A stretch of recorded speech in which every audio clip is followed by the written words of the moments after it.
Hello everyone, this is going to be our first tier list of all the Honkai Star Rail characters, and like any tier list, this is very subjective to my personal opinion. If I rank some character as S tier and if you feel like they are D tier, go ahead with that. It's totally up to you, and it all comes down to your personal preference, how you like to play a character, and do you prefer them to be very strong, or do you prefer them to have very good design, their play style, ease to use, ease to build them. There are a lot of factors, right? So it can be different for different people. I have my own preference. I prefer characters to do more damage. I am not too much into their character design or husbando or waifu sort of thing, so I'm not into that, but if you are into that, that's totally fine. So yeah, just take this tier list with a pinch of salt, and yeah, that's what I wanted to say before starting this video. But yeah, let's get into it. First, we have Asta. So where do we put Asta?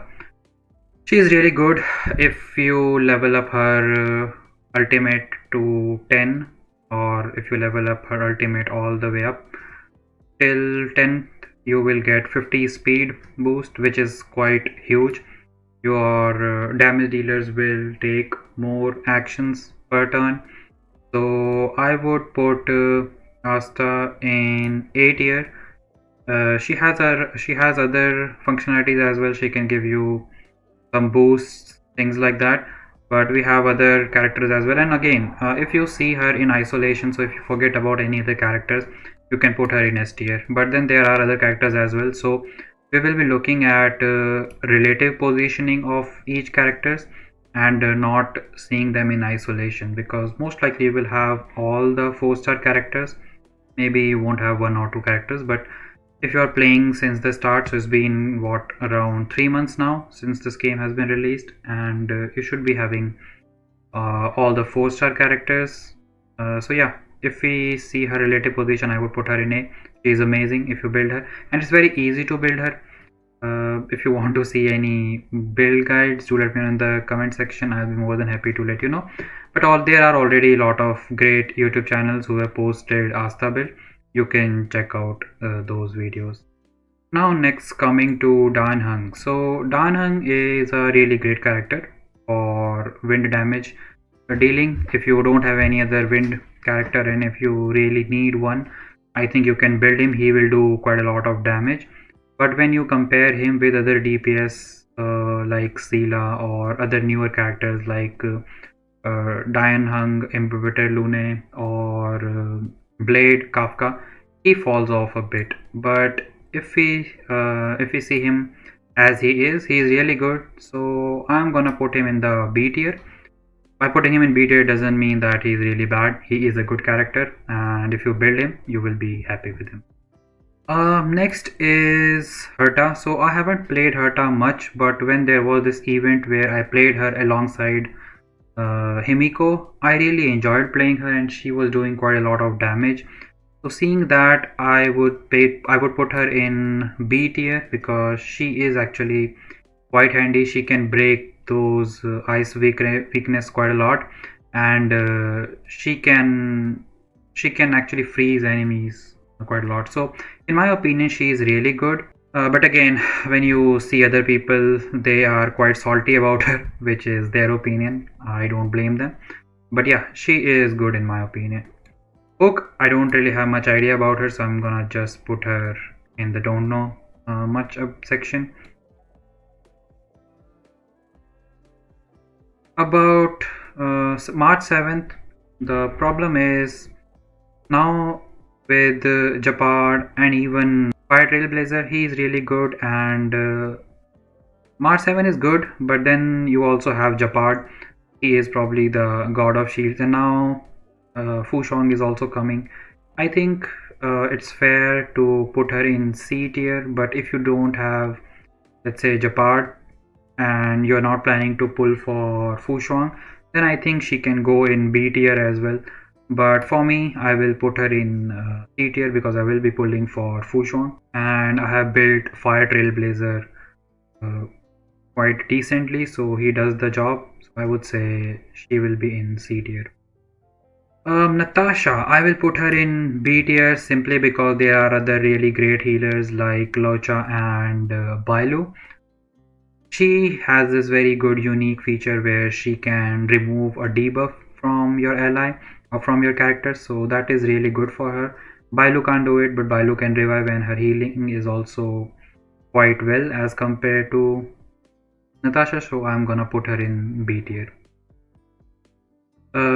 Pela will straight away go into A tier. She is really a nice debuffer. She can break some ice shields as well. She can freeze enemies. She's really amazing, and also she's not too skill point hungry as well. So yeah, she deserves a place in A tier. Uh, as for QQ or Xingque, I don't really know much, but I have heard people have quite polarized view on her. Some people say she is really bad, some people say she is really good. So she has this RNG going on for her, but if uh, we set aside the RNG part, I think she can do quite a lot of damage. So if you don't have other quantum characters like Silver Wolf or Stela, I think you can build her and she will do quite a lot of damage for you. But I have never played her much, so I can't really comment on her. Now moving on to Sampo. So before Kafka, I think Sampo would have been in C tier, but now Kafka has increased his stocks quite high. So I would put him in B tier simply because if you don't have Kafka, I have Kafka, so I'm putting him in B tier. But if you don't have Kafka, then I think you can put him in probably C tier. But for me, he is B tier. I still have to build him, but I have played him in some of the events, and when paired with Kafka, he does quite a lot of damage simply because Kafka can trigger his DOT and he does considerable amount of damage. So considering that, I will put him in B tier. Serval, I think I'll put her in C tier simply because she doesn't do as much damage.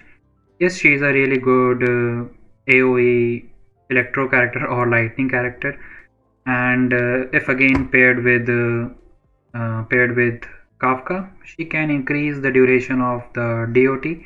But apart from that, I don't see too much use case of her. But if you really like her, I totally agree. Her character design is amazing, and as a character, she is wonderful. So if you like that aspect of this character, and if you want to build her, go ahead, build her. Now, she is really good in terms of physical damage. So Shushang is a hunt physical damage dealer. I will probably put her in front of Tanan. Back. So yeah, I would say Shushang is really good physical damage dealer, and if you have her, she is really worth leveling up, worth building. So surely she is a really good character. Tingyun, I would put her in S tier, no questions asked. She goes in almost all kind of teams, maybe not too much into Blade's team, but if you want some energy recharge on Blade, you can put Tingyun in the team and she can get Blade's ult up quite easily. So I would put her in S tier. She is a fantastic unit. Now Trailblazer, I will call female Trailblazer as a fire one and male as a physical one. So she is good in terms of providing the shield. Her shield is quite small, but it gets the job done and it can protect you from some of the hits. So I would say she is good, but if you have Japard, then I think she falls off quite drastically. I don't have Japard. I use her quite a lot in Memory of Chaos, and she really helps me. Well, I play as a male character, but we are considering her as a fire trailblazer, so yeah, that's what. Physical trailblazer, I can also put him in D tier, but if you don't have any other physical characters, so I don't have any other physical character. I don't have. I mean, I do have Sushang, but I have not built her because I'm already quite short on materials, and being a F2P player I don't have too much resources to build all the characters, so I have not built her. But if you don't have Sushang, if you don't have a Clara, in that case I think you can build him. When I started playing as a physical trailblazer, I really enjoyed playing him, and he was doing quite a lot of damage, so I really enjoyed playing him. But if you have by the likes of Sushang and Clara, I think they deserve to be built rather than physical trailblazer. But I just enjoyed playing him, so that's why I'm giving him C. But if we just go with the relative ranking, I think it would be safe to put him in D. But yeah, I'm gonna put him in C because I like playing him as a physical DPS. uh Now this is a very confusing character.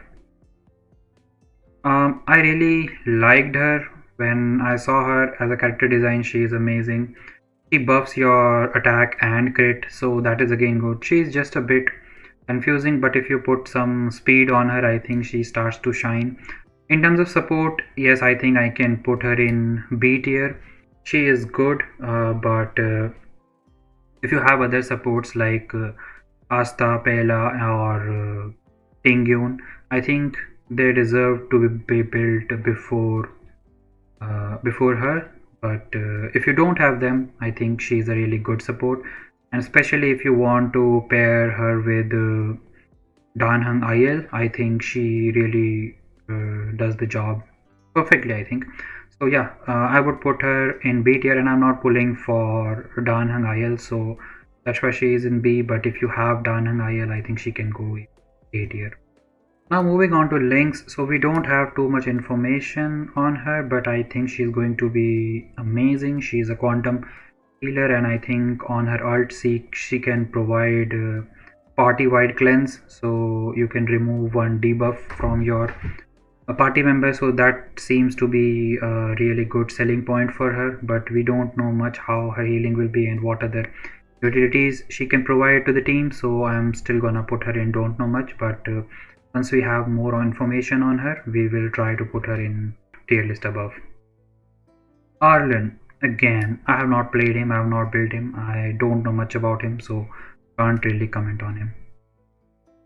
I think we can put Luca quite safely in the B tier. He's really good in physical DOT, and especially when you have those higher level enemies, his bleed can do quite a lot of damage, and when paired with Kafka, I think he shines quite a lot. So yeah, I think he's a really good character, and I think I can put him here. And if we want to arrange, I think I can put him as well here. Let's go. Yep, this looks good. I think I will put Natasha here. Let's move her on this side. Yeah, so this looks more like it. Now moving on to,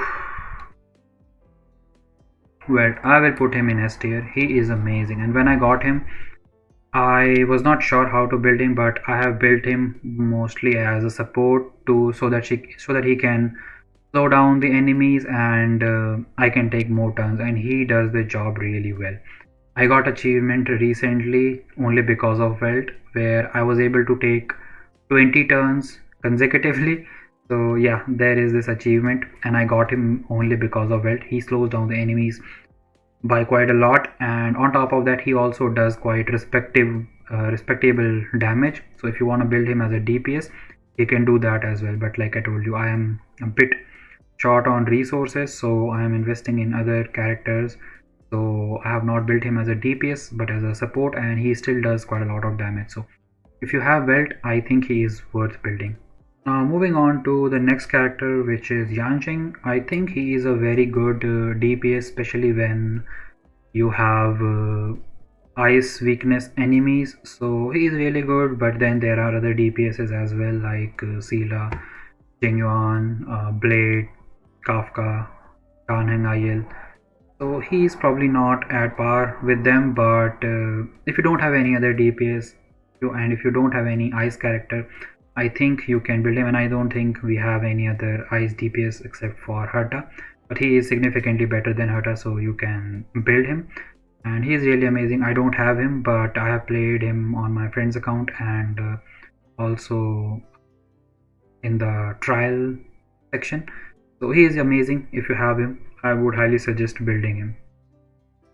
Bronya, no questions asked. I will put her in S tier. She can skip enemies' turns and she can bring your characters up front. They can do more and more damage. So yeah, she is amazing. Up next we have Himiko. So Himiko is good, and if you build him right, she can do quite a lot of damage. And I think he has a bad name in the market, especially with the likes of Sila, Jingwang, and other DPSs. But you need to consider the fact that she is on the standard banner, so she is a standard character. On top of that, she is from Erudition path, so she is not from Hunt, she is not from Destruction path. So she is designed to attack all the enemies, so her damage is going to be distributed throughout the enemies, and if you have more and more enemies, you will see higher numbers from her. But if there are less number of enemies, which is most often the case when you are fighting in a memory of chaos, so that's why she does not have a good name in the market. But if you build her right and if you want to fight against multiple enemies, especially against that deer, which summons quite a lot of different type of plants, so if they have, I don't recall exactly, but if they have fire weakness, I think she will shine against those enemies, and whenever there are lots and lots of enemies on the ground. So I would put her in the A tier. If you have her, again, you can build her. And we don't really have any fire DPS. You can again build Asta as fire DPS, but I would suggest against that, because she can do respectable damage, but I think she is more suited towards support side rather than building her as DPS. So if you don't have Asta, I think you will have Asta, but if you don't, I think she is worth building. Himiko is worth building.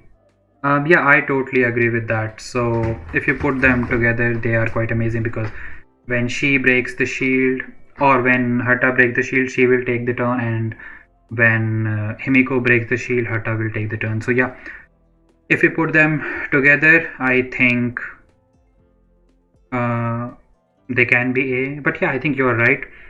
We can probably put Himiko in the B tier, but I think she deserves a place ahead of all these characters. So yeah, I totally agree with your point.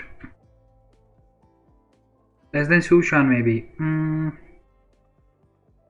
Yeah, can say so, because she's a 4-star. It's easy to get constellations on her, and then she can do quite a lot of damage.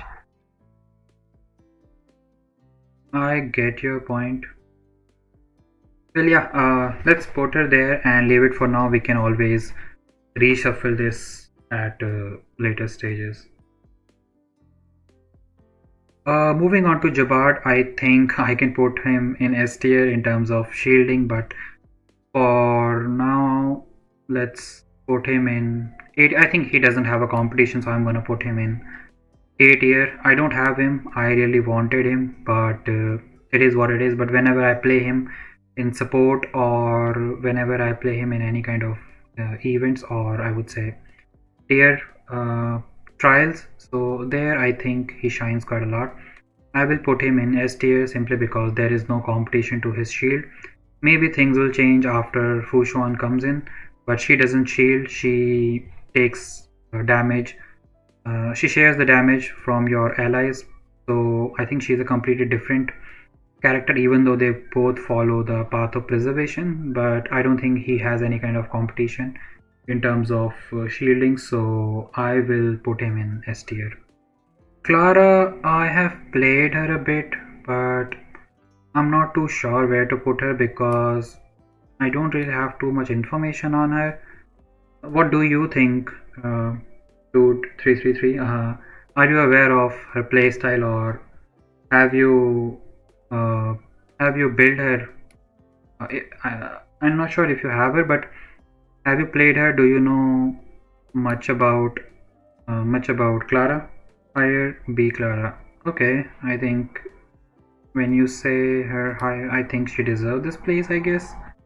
But yeah, I don't really have too much information on her. Bailu, ooh, okay, so I think we can put her in B tier. She is good at for Clara to was right. Okay, yeah, let's put her next to Himiko. Now let's talk about Bailu.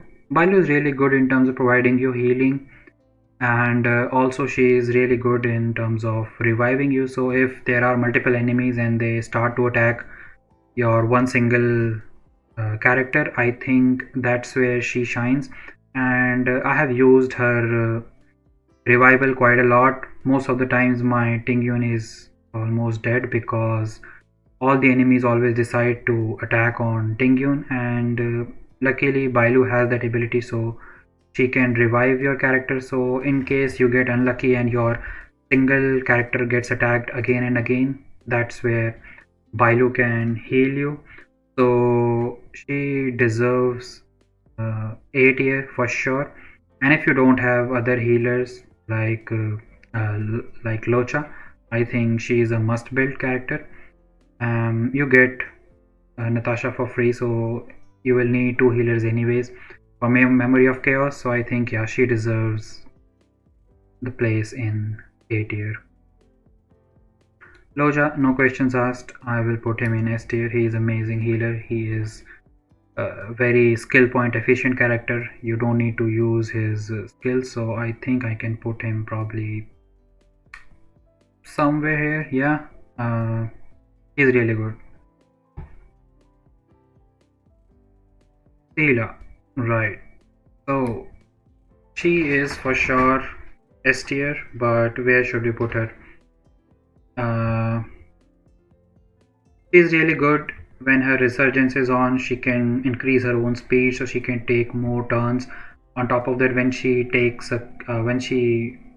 kills an enemy, she takes an additional turn. So that is again amazing. But the thing is, when she goes to higher level of Memory of Chaos, there will be chances where she won't be able to kill enemies in one shot. So the better way to use her is when the enemy is at lower HPs, then attack them so that they die and then she gets one additional turn. But if an enemy is with quite a lot of HP, then probably you should avoid using her E on them because she won't be able to kill. I mean, it depends if you have built her right. So she may be able to do quite a lot of damage. I am still using uh, Musketeer set on her, and she does quite a lot of damage. So she definitely deserves a place in S tier. I think we can put her before Welt because why not? She is a limited character and she does quite a lot of damage as well. I think probably one of the best single target DPS at the moment in the game.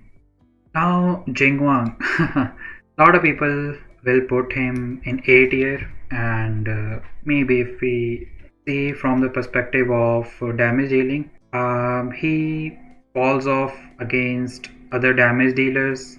But the thing is, he is erudition, and other characters like Zila, Blade, Danhang Ayel, they are really good because they are destruction path, and destruction is meant to be DPS.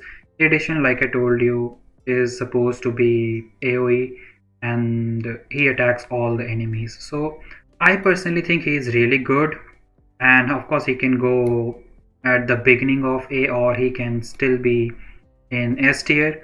This is the hardest question, I think, where to put him. Should we put him in S tier or should we put him in the beginning of A tier? I have Zila, I have Kafka, I have Silver Wolf, but every time I play these characters, I end up going back to Jingwang because his playstyle is just so satisfying. I just love when Lightning Lord does the damage. So I think, in my personal opinion, I'm gonna just put him in A tier, S tier, because that's just my personal preference. But if you are someone who is very much focused on damage, I mean, I personally am focused on damage, but he is just an exception. I just enjoy playing him. His play style is just amazing. So it's just satisfying. So I'm gonna put him in S tier, but yeah, this is a very controversial one. For me, he's S tier. Silver Wolf, no questions asked. She is S tier simply because she can bring some weakness of elements which you have in your party to the enemies, and she also provides quite a lot of damage reduction, so she indeed is S tier character. Blade, no questions asked. I'm gonna just put him in S tier. He is just so amazing. So Dude 333 has Blade, and she has put him in support, and I just by default select him as my support character, and I just enjoy playing him. He is so much self-sustained. When I do Echo of War there, when I go and I fight enemies, sometimes all my characters die and he always is the last one standing in the battlefield, and he can solo any kind of enemies. He can do the damage, he can take off his HP, he can heal himself. He's just super amazing, and he's not that kill point hungry, so he deserves a place in S tier, and like Dude said, he doesn't need any support. He actually doesn't want any support. He is amazing. Kafka, yeah, she is good, especially when you have built a DOT team. So if you have already built Sampo, Luca, even Asta can apply burn on enemies. She is amazing with them, and she is good. But again, you need a proper team for her. So if you don't have these DOT characters, I think she lacks a bit. I have her, but I haven't built a proper DOT team, so I usually play her in simulated universe using the Nihility path or Nihility blessing, and she just destroys the field. So yeah, if you have DOT characters and if you have built them, I think she is amazing. Coming to Danhang IL again, I don't have too much information on him because I'm not pulling for him, and I haven't played him much. But one thing I can tell you is that he is currently the best DPS in the game because I have tried him in the trial but not build him, so I can't really comment on that. But the problem with him is he's really skill point hungry, so you need to build a team around him and pair him with the likes of probably Locha, Tingyun, Pela. They are really skill point efficient, so when you pair him with those characters, I think he starts to do some damage, and he can get those 3 stacks onto him quite easily. So he is currently the best DPS in the game, so we can put him quite easily in the S tier. I think I can put him even ahead of Blade. I think she can go a little bit back here or maybe here. But yeah, this is the kind of ordering that I would give. We don't have too much information on Fu Shuang and Jinglui, Topaz. I don't know what her name is, and her name is quite complicated, so I'm not gonna pronounce it for now. But what we know so far, I can still put her in S tier, and as she is a support, I prefer to rank supports a bit higher. I think she can go even ahead of Dingyun in some cases. So she's going to be a really good preservation character, and I think she can kind of change the game, but we'll only know once she's out. For now, we can put her in S tier, or even we can just put her in don't know section. But I would just like to put her in S tier because I think she deserves that place. Anyways, so yeah, this is my tier list. Probably next week we'll ask Aura to create her own tier list. It would be fun to see how she ranks characters. So by the way, Dude 333 is known as Aura. So yeah, she also does sometime live stream on gaming pods on Twitch. So yeah, so this is my tier list. Again, if I have put some character in A, B, C or don't know section, that doesn't mean they are bad. If you like them, you can build them, you can play them. So yeah, this is like Jingwang. So most people will put him in A tier, but I think he deserves S tier because I personally enjoy playing him. So I'm putting him in S tier. So yeah, this is it for this video. I hope you found this video helpful, everyone. Hope to see you in the next one. Do subscribe. the channel. We are really small here. We are just getting started, so do subscribe. Your support is highly appreciated. See you in the next one.